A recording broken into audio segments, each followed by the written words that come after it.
नमस्कार शेतकरी मित्र, गुड मॉर्निंग. आज दिनांक 24 डिसेंबर 2025.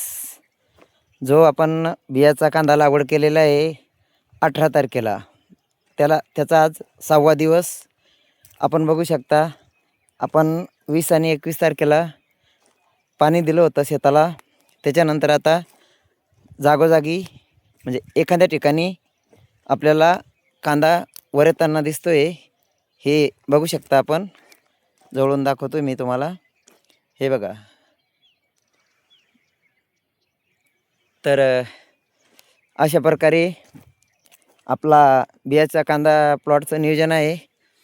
आणि सध्या तर माझ्या हिशोबानं म्हणजे आता वातावरण थंड असल्यामुळे आणखीन 3 ते 4 दिवस पाण्या देण्याची काही आवश्यकता नाही आहे. आणि जरी वातावरण थोडं दमट राहिलं असतं तर पाणी द्यावं लागलं असतं, कारण वातावरण थंड असल्यामुळं कोणत्याही पिकाला पाण्याची फार कमी आवश्यकता असते. कारण वातावरण पूर्ण थंड आहे, त्याच्यामुळं जमिनीमध्ये आर्द्रता फार मोठ्या प्रमाणात असते. त्याच्यामुळे पाणी जेवढं कमी देता येईल तेवढं चांगलं.